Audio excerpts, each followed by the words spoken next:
सही बा, एकदम सही बा। चलिए, प्रकाश का परावर्तन ना, प्रकाश का परावर्तन में हम जानते हैं कि जब भी हमको प्रकाश को क्या करना होता है, किसी भी वस्तु से टकरा करके वापस जाने की क्रिया को प्रकाश का हम परावर्तन कहते हैं। क्या कहते हैं? परावर्तन। क्या कहते हैं भैया? प्रकाश का परावर्तन। मतलब यदि प्रकाश की किरण किसी अपारदर्शी माध्यम से टकराकर पुनः उसी माध्यम में वापस लौट जाती है, इस घटना को हम प्रकाश का परावर्तन कहते हैं। क्या कहते हैं? प्रकाश का परावर्तन। अब हमको माध्यम की आवश्यकता है। कैसी आवश्यकता है? माध्यम। आप जान लीजिए, प्रकाश के गमन के आधार पे, गमन का मतलब समझ रहे हो? गमन हिंदी शब्द है, वैज्ञानिकों ने गमन बोला। प्रकाश के गमन, गमन का मतलब जाने के आधार पे, गमन का मतलब जाने के आधार पे। वस्तुएं कितने प्रकार की होती हैं? प्रकाश की गमन के आधार पर जो वस्तुएं होती हैं वो 3 प्रकार की होती हैं। पहला, पारदर्शी। पारदर्शी का मतलब जिनमें से प्रकाश की किरण इस पार से उस पार फैल जाए, मतलब चली जाए। दूसरा का होला? अल्प पारदर्शी।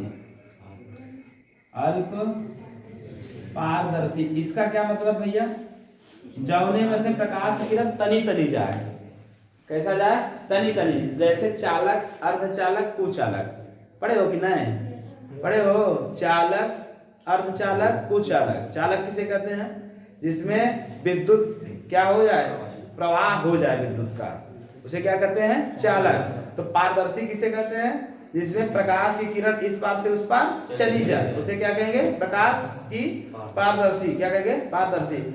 और अपारदर्शी किसे कहेंगे? जौने से प्रकाश की किरण इस पार से उस पार एको न जाए ना, तो उसको हम बोलते हैं विद्युत के आधार पे कुचालक। क्या बोलते हैं? कुचालक। देखिए, आप समझते चलिए दोनों चीज है ना। एक होता है चालक, दूसरा होता है अर्धचालक,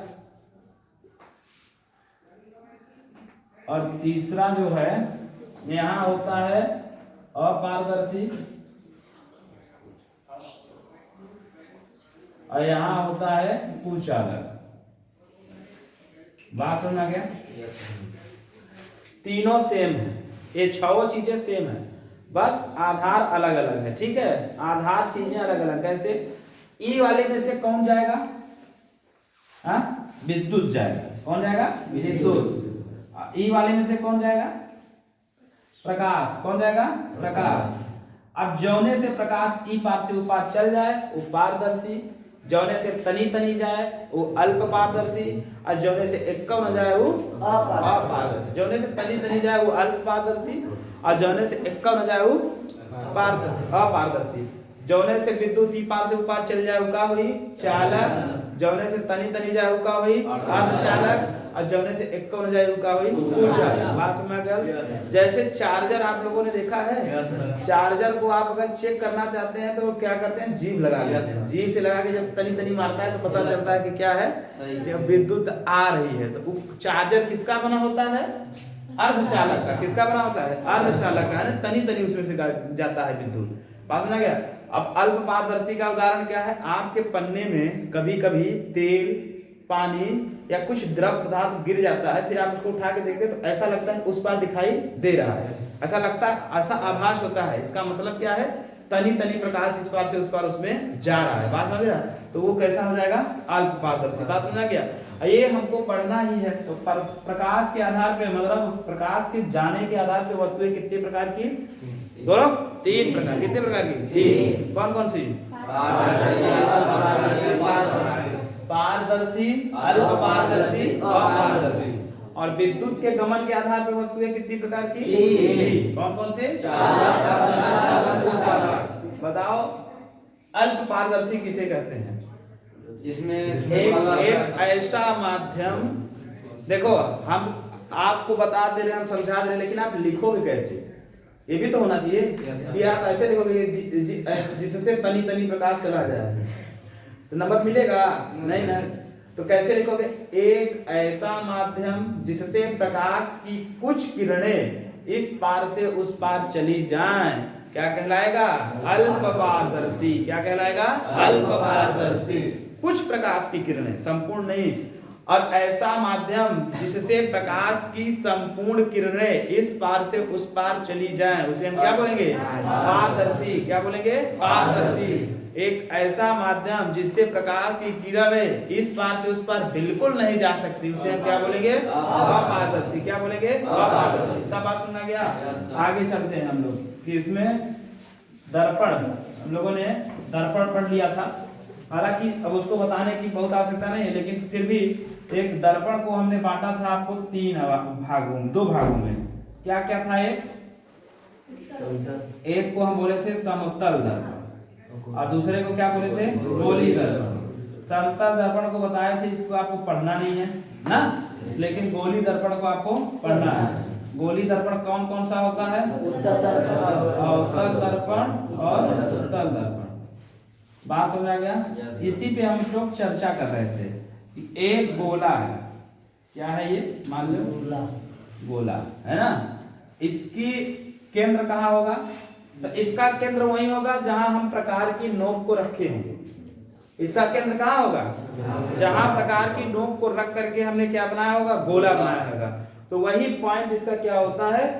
सेंटर पॉइंट, यानी वक्रता केंद्र कहलाता है। क्या कहलाता है? वक्रता केंद्र। तो इसका सेंटर यहाँ होगा बीचों बीच। इसको क्या बोलेंगे? वक्रता केंद्र। इसको किससे प्रदर्शित करेंगे? किसे? सी से। अब हम जानते हैं कि वक्रता केंद्र से लेकर के परिधि तक की दूरी क्या कहलाती है? त्रिज्या। क्या कहलाती है? त्रिज्या। तो वक्रता केंद्र से परिधि तक की दूरी क्या कहलाएगी? वक्रता त्रिज्या। क्या कहलाएगी? वक्रता त्रिज्या। इसको किससे प्रदर्शित करेंगे? आर से। किससे? आर से। और वक्रता त्रिज्या का आधा क्या होता है? फोकस। क्या होता है? फोकस बिंदु। क्या होता है भैया? फोकस बिंदु, है ना। इसको किससे प्रदर्शित करते हैं? किससे करते हैं?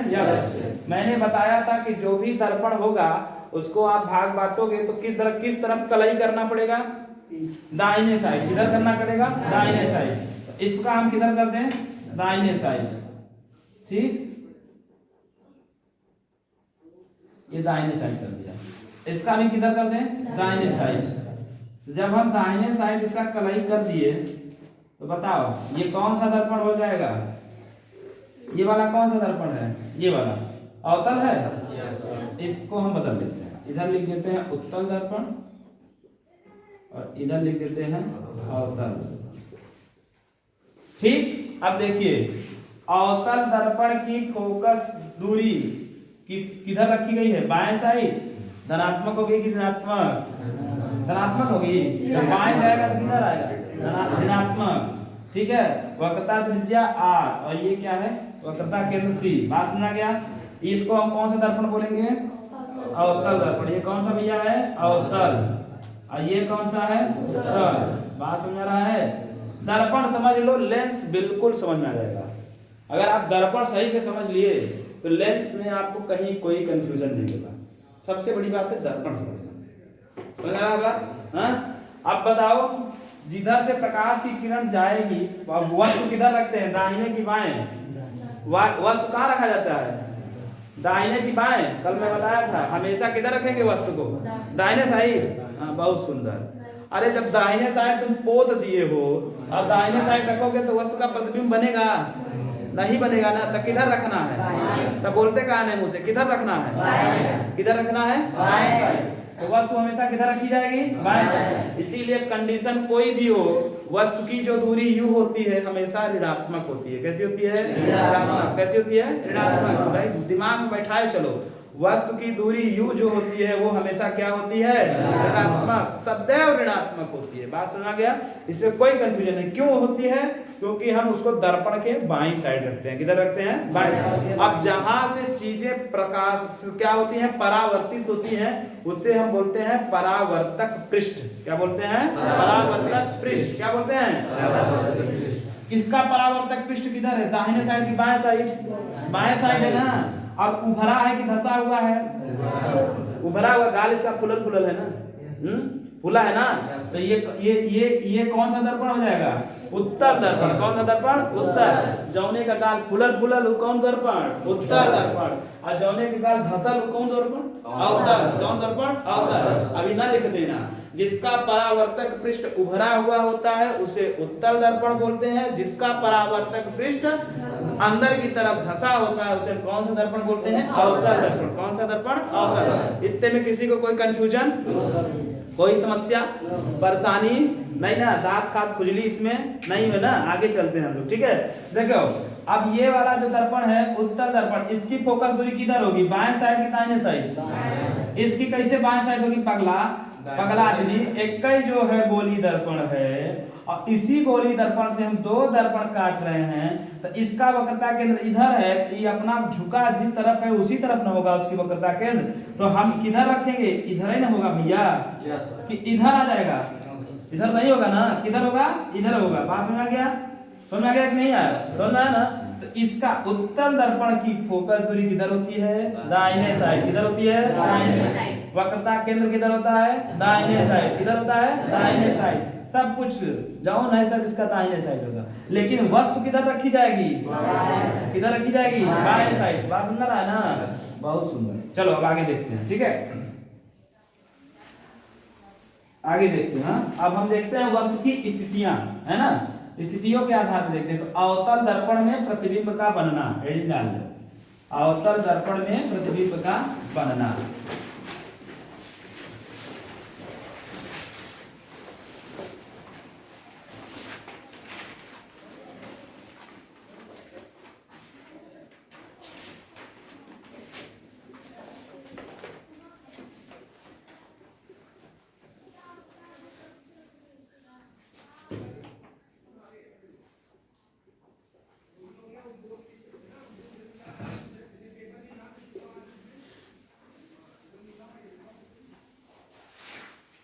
दर्पण कौन सा है? अवतल। कौन दर्पण भैया? अवतल। तो हम अवतल दर्पण बनाते हैं। लो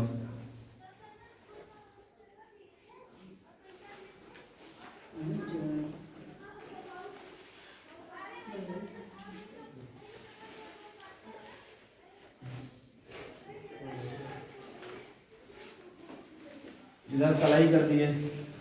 कौन दर्पण? कौन सा दर्पण? पास में रहा है। इसकी सारी चीजें किधर होंगी? एक चीज है इसे, दर्पण की जितनी लंबाई होती है उसका आधे पॉइंट पर जो बिंदु मिलता है उसी को उसको हम ध्रुव बोलते हैं। क्या बोलते हैं? ध्रुव। तो दर्पण का ध्रुव कहाँ होगा? बीचों बीच।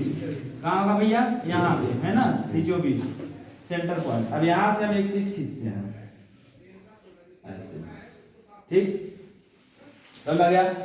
यहां से हमने खींचा, इसका वक्रता केंद्र कहां? यहां, ठीक, बात सुना गया? अब देखो वस्तु कैसे, सबसे पहले ये बताओ, बहुत दूर से कोई आदमी आ रहा है, बहुत दूर से आ रहा है, उसको देख करके आप पहचान सकते हो क्या कि वो कौन आ रहा है? अनुमान लगाते हो ना कि फलाना आ रहा है, यही बोलते हो ना, फलाना आ रहा है, लेकिन उसको हम देख के बता पाते हैं क्या कि सही कि नहीं वो कौन आ रहा है?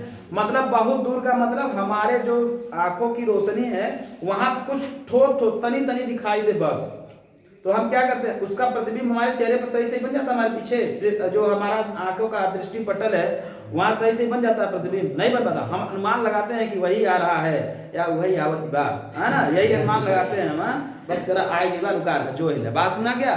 तो जैसे अगर कोई वस्तु अनंत पे हो, कहाँ हो? अनंत पे अगर कोई वस्तु हो, अनंत का मतलब समझ रहे हो, हमारे नजरों से दूर ना हो लेकिन आभास हो कि हमारे नजरों से दूर है। बात ना क्या? अगर कोनो वस्तु अनंत पे होगा ना, उसका प्रतिबिंब कहाँ बनेगा? फोकस पे। कहाँ बनेगा भैया? फोकस पे। कहाँ बनेगा? फोकस पे। आपको समझ में आ रहा था कौन है, कहाँ से, कैसा है, उसका चेहरा कैसा है, वो प्लास्टिक वो तो मतलब अरे क्या बोलते हैं उसको यार, जो हाँ मेकअप वकअप किया है कि नहीं किया है, ये सब आपको समझ में आएगा? नहीं ना, दूर से देखेंगे तो समझ में आएगा भैया? नहीं आएगा ना। तो उसी तरीके से अगर अनंत पे रखा है तो प्रतिबिंब कहाँ बनेगा? फोकस पे। लेकिन कैसा प्रतिबिंब बनेगा? बिल्कुल बिंदु के आकार का बनेगा। कैसा बनेगा? बिंदु के आकार, बिल्कुल छोटा प्रतिबिंब। बिंदु किस आधार पे? बिंदु के आकार पे, किस आकार पे? बिंदु के। और कैसा रहेगा? उल्टा। कैसा रहेगा? उल्टा। और कैसा रहेगा? वास्तविक या आभासी? कैसा रहेगा? वास्तविक। कैसा रहेगा? वास्तविक। अब इसी में कंफ्यूजन आ गया, इसला ये आभासी कैसे बनता है और वास्तविक कैसे बनता है? आभासी का मतलब आभास किया हुआ। आभासी का मतलब आभास। आभास हम कब करेंगे? जब प्रतिबिंब बनेगा दर्पण के पीछे। कब करेंगे? जब प्रतिबिंब कहाँ बनेगा? दर्पण के पीछे। कहाँ बनेगा? दर्पण के पीछे। इसीलिए क्या उत्तल दर्पण में सारे प्रतिबिंब आभासी बनते हैं। कैसे बनते हैं? आभासी। कैसे बनते हैं? आभासी। क्योंकि सारे प्रतिबिंब दर्पण के उस साइड बनते हैं। बात समझा गया? और कैसे बनते हैं? वस्तु चाहे जहां रखी हो, लेकिन वस्तु की प्रतिबिंब किस दर्पण में? उत्तल दर्पण पे। किस दर्पण पे? उत्तल दर्पण पे। कैसा बनेगा? आभासी। सीधा बनेगा। कैसा बनेगा? सीधा। और वस्तु से बड़ा। सीधा वस्तु से बड़ा। बस समझ गया? ये कंडीशन उत्तल दर्पण में लागू ही लागू होगी। एक आध जगह हो सकता है वस्तु से छोटा बन जाए, नहीं तो कंडीशन ये लागू होगा। बात समझ गया? ये उत्तल दर्पण की कहानी है।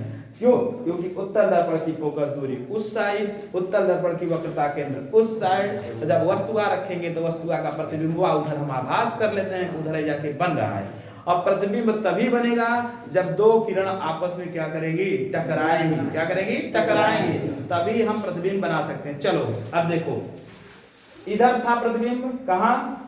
अनंत पे। कहां था? अनंत पे। कहां बना प्रतिबिंब आकर के? फोकस पे। कहां बना? फोकस। अब जैसे थोड़ा सा हम आगे आते हैं, कहां आते हैं? थोड़ा सा आगे, तो अनंत से थोड़ा थोड़ा और दिखाई देने लगा। तो वक्रता केंद्र के बीच पहला हमने क्या बताया? पहला हमने बताया अनंत। क्या बताया? अनंत। अनंत पे वस्तु होगा तो वस्तु कहां? प्रतिबिंब कहां बनेगा? फोकस पर। कहां बनेगा? फोकस पर। कैसा होगा प्रतिबिंब भैया? बिंदु के आकार का। कैसा होगा? बिंदु के आकार का। बिंदु के आकार का। बात समझ रहा है? बिंदु के आकार का। और कैसा होगा भैया? वास्तविक। कैसा होगा भैया? वास्तविक। कैसा होगा? वास्तविक। बात सुना गया? जब छाया से अंधेरा होगा। बात सुना गया? वास्तविक होगा। बात इतना बात सुना गया? अब आगे हम देखते हैं, आगे क्या देखते हैं? अनंत के बाद देखिए, ये अगला फलानवा अनंत है इधर, और इधर क्या है?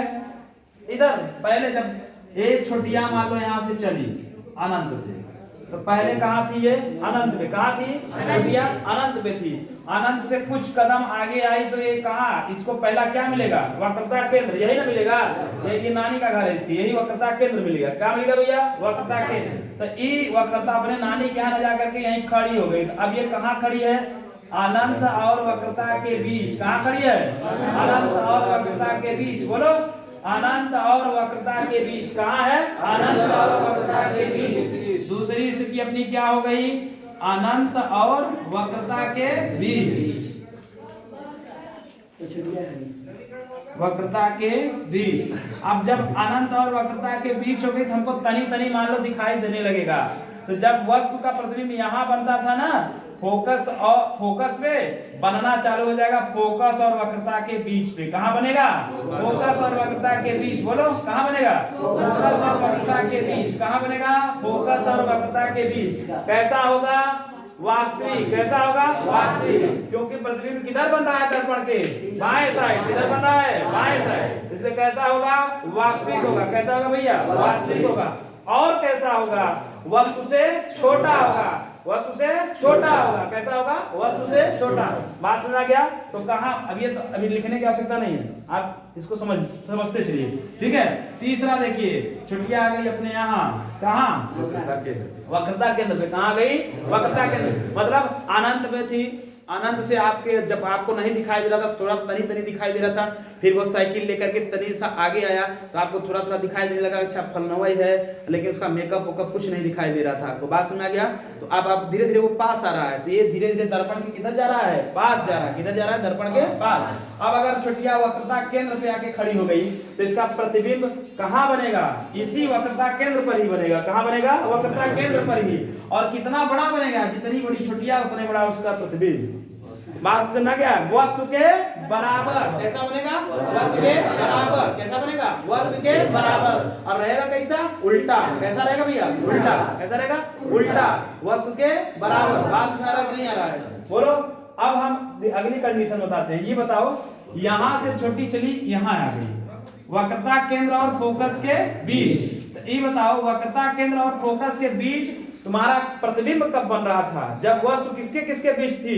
अनंत और वक्रता के बीच। किसके बीच थी? अनंत और वक्रता के बीच। तो जब वस्तु यहाँ आ गई तो प्रतिबिंब भी यही बनेगा। कहाँ बनेगा? अनंत और वक्रता के बीच। कहाँ बनेगा? अनंत और वक्रता के बीच। कहाँ बनेगा भैया? अनंत और वक्रता के बीच। बात समझ आ रहा है कि नहीं आ रहा? प्रतिबिंब कहाँ बन जाएगा? अनंत और वक्रता के बीच। कैसा होगा? अभी तक देखो, धीरे देखो, पहले सुन लो। फोकस पे बिल्कुल छोटा, इसके बाद थोड़ा बड़ा, फिर बराबर हुआ। अब क्या कंडीशन आएगा? धीरे धीरे बढ़ रहा है। छोटा, थोड़ा बड़ा, बराबर। अब क्या हो जाएगा? बड़ा। क्या हो जाएगा? बड़ा। क्या हो जाएगा? बड़ा। बात समझ रहा है? खाली समझ लो, रटने की आवश्यकता नहीं है। अगर केंद्र, वक्रता केंद्र और फोकस के बीच रखा जाएगा तो कहां बनेगा? अनंत और वक्रता के बीच बनेगा। और कैसा होगा? वस्तु से बड़ा होगा। कैसा होगा? वस्तु से बड़ा होगा।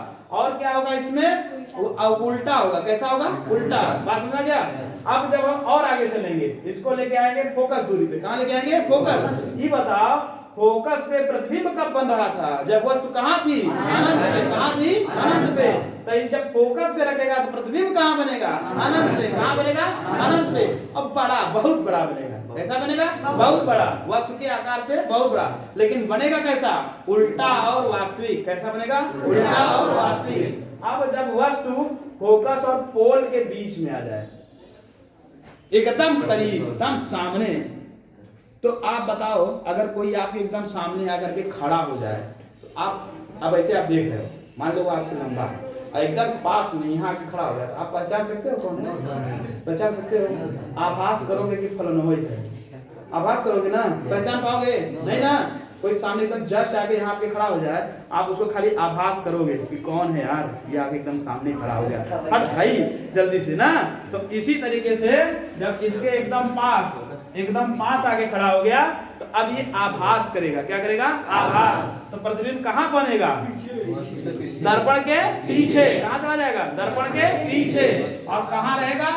ये जो पोल है यानी ध्रुव और फोकस के बीच रहेगा। कहाँ रहेगा? ध्रुव और फोकस के बीच। अब जब पीछे गया तो ये कैसा बनेगा? सीधा। कैसा बनेगा? सीधा। आभासी, सीधा और वस्तु से आकार से बड़ा। कैसा बनेगा? वस्तु के आकार से बड़ा। बात सुना गया कि नहीं?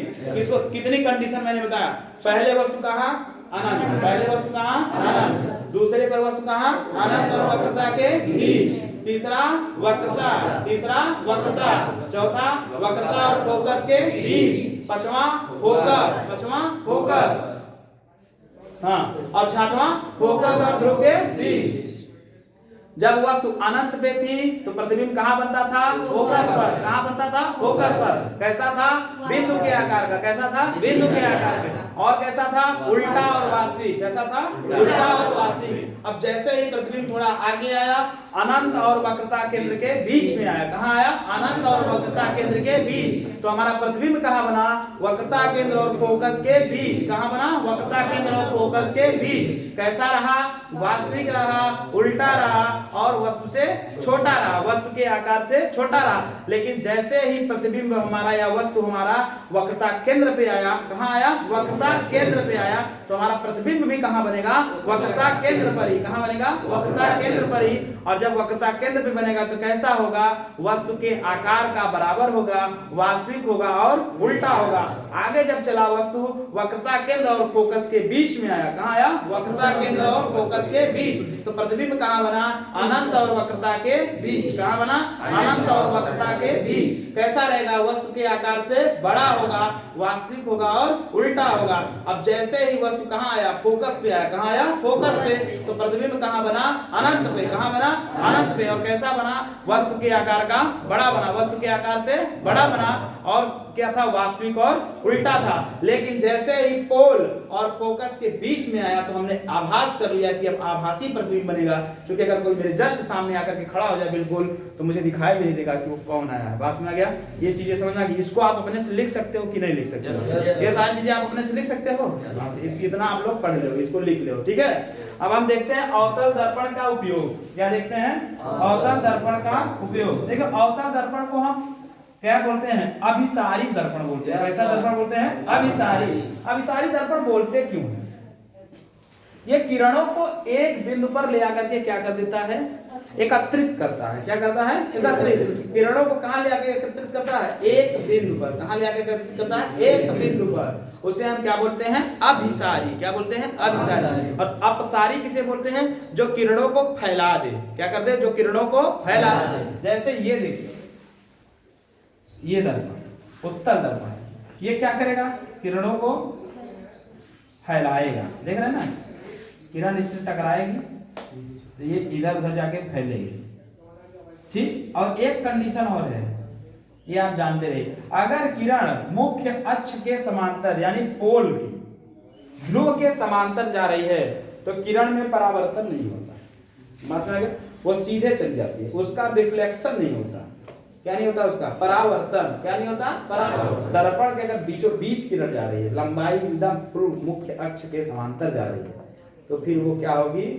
वो उसका मतलब वो जब ध्रुव पे पड़ेगी तो उसका परावर्तन नहीं होगा। बात सुना क्या? अभिसारी और अपसारी अगर पूछे तो क्या बता लोगे ना? बोलो, बताओ, मुंह से बोलो भाई। अभिसारी का मतलब जौन किरण को एक जगह ला करके एकत्रित कर दे। क्या कर दे? एकत्रित कर दे, उसको क्या बोलेंगे? अपसारी। अपसारी किसे बोलेंगे? जो किरणों को क्या कर दे? फैला दे। इतना बात सुनना गया कि नहीं? इस सज्जन प्राणी को ये सब चीजें नहीं समझा है। बोलिए, आ गया आप लोग को? सुना गया? हाँ, आगे चलते हैं, आगे बढ़े। देखिए अभी हम दर्पण का उपयोग करते हैं। अब हम दर्पण को पोतेंगे नहीं, और उत्तल दर्पण नहीं पढ़ाना। उत्तल दर्पण मैंने बचा दिया बीचों बीच, है ना। एक दो स्थिति होती है उसमें, बस बात खत्म। अब बताइए जो सूत्र होता है क्या होता है? 1/f बराबर 1/u प्लस 1/v, यही होता है ना। अब इसमें देखो वस्तु की दूरी u, वस्तु की दूरी क्या होती है? u धनात्मक की ऋणात्मक? कैसा होगी? ऋणात्मक। कैसी होगी? ऋणात्मक। और v यानी प्रतिबिंब। प्रतिबिंब कैसा होगा? जब हम वास्तविक और उल्टा बतावे, वास्तविक और समझ लो, कहे कि एक दर्पण है, उसके सामने वस्तु रखी है, वस्तु की दूरी उसकी वास्तविक और उल्टा बन रही है, तो आप क्या समझ लेना कि वो किधर क्या बता रहा है? वो निगेटिव में बन रही है, मतलब दाहिने बाएं साइड बन रही है। किधर बन रही है? बाएं साइड। और जब कहीं देश कि उसका प्रतिबिंब किधर बन रहा है? आभासी सीधा और दर्पण के पीछे बन रहा है, तो फिर वो कैसा हो गया? पॉजिटिव हो जाएगा। कैसा हो जाएगा? पॉजिटिव यानी धनात्मक। बात सुना रंग नहीं? तो जब ये दर्पण के बाएं साइड बनेगा प्रतिबिंब, तो प्रतिबिंब कैसी दूरी कैसे लिखेंगे? ऋणात्मक में। कैसे लिखेंगे? ऋणात्मक में। और जब आभासी और प्रतिबिंब और या दर्पण के पीछे बनेगा तो हम कैसा लिखेंगे? पॉजिटिव में। कैसा लिखेंगे? पॉजिटिव। बात समझ में आ गया? और इसी आधार पर हम फोकस दूरी को निकाल सकते हैं। ये समझ में आ गया? आइए लेंस की तरफ चलते हैं। किधर चलते हैं? लेंस। एक लेंस है, एक लेंस ऐसे बनता है। दो गोलीय दर्पणों को जब आपस में जोड़ते हैं तो हमको लेंस बनता है। क्या बनता है? लेंस। चलिए, एक ये लेंस है और ये लेंस है, ठीक। जौने का देने का परावर्तक पृष्ठ उभरा, उसको क्या बोलते थे? जिस दर्पण का परावर्तक पृष्ठ उभरा उसे क्या बोलते थे? उत्तल। क्या बोलते थे? उत्तल। तो जिसका परावर्तक पृष्ठ उभरा उसको कौन सा लेंस? कौन सा लेंस? उत्तल लेंस। कौन सा लेंस? उत्तल लेंस। देखो कितना जल्दी तुम लोग सीखोगे। और जिसका परावर्तक पृष्ठ अंदर दशा, उसको क्या बोलेंगे? अवतल लेंस। क्या बोलेंगे? अवतल लेंस। समझ में आया? समझ में आया कि नहीं आया? अब मुझे आप लोग ये बताइए, ये इधर से प्रकाश चल रहा है, यहाँ पड़ा, ये कौन सा दर्पण होगा? ये कौन सा दर्पण होगा? उत्तल दर्पण। उत्तल दर्पण होगा ना, क्योंकि इसका परावर्तक पृष्ठ क्या है? उभरा हुआ है। तो कौन सा दर्पण हो जाएगा? उत्तल। तो मानिए यहाँ पड़ने के बाद वस्तु क्या होगी? इधर झुकेगी, इधर थोड़ा उठेगी। ये क्या करता है? ये ऐसे घुमाता है, मतलब ये प्रकाश की किरण को क्या कर दे रहा है, फैलाता है ना, तो ये क्या हो जाएगा, फैलेगा हल्का सा ऊपर जाएगा। लेकिन अब जब ये यहाँ से ऊपर जा रहा है तो ये क्या मिला इसको, कौन सा दर्पण मिला, उत्तल की अवतल। अब अवतल दर्पण क्या करेगा, इसकी कंडीशन क्या है, ये वस्तु को एक बिंदु पे ले आकर के क्या करता है, मिलाता है। तो यहाँ से जब जाएगा तो ये ऐसे आएगा। बात समझ गया। इसीलिए बताते हैं ये जो दर्पण है ये वस्तुओं को क्या करता है, वो प्रकाश की किरणों को क्या करता है, एक जगह ले आकर के, ये बात समझ गया, समझ में आया कि नहीं आया। एक तरफ आपको कौन सा दर्पण मिला, उत्तल दर्पण, आगे कौन सा दर्पण मिला, अवतल। इस वाले दर्पण में देखो, ई जब इधर से चलेगा तो इसको कौन सा दर्पण मिलेगा, कौन सा मिलेगा, अवतल। तो ये क्या करेगा, हल्का सा झुकाएगा, जब झुका हुआ प्रकाश किरण चला यहाँ आ गया। अब ये कौन दर्पण मिला इसको, उत्तल। कौन सा मिला, उत्तल। ये क्या करेगा, इसको फैला देगा। तो यहाँ से प्रकाश किरणें क्या होती हैं, फैल जाती हैं। बात समझ आ गया कि नहीं आ गया। इसीलिए इसमें फैलती हैं और उसमें सिकुड़ती हैं। बात समझ आ गया भैया, समझ आ गया। इसको कौन सा लेंस बोलेंगे, फैला रहा है तो अपसारी लेंस। कौन सा लेंस, अपसारी लेंस। सिकोड़ रहा है तो कौन सा लेंस, अपसारी लेंस। कौन सा लेंस, अपसारी लेंस। बात समझ आ गया। अपसारी लेंस और अपसारी लेंस समझ में आया कि नहीं आया, हाँ। इतना आप लोग पढ़िएगा, इससे आगे हम कल पढ़ाएंगे। बात समझ आ गया, ठीक है।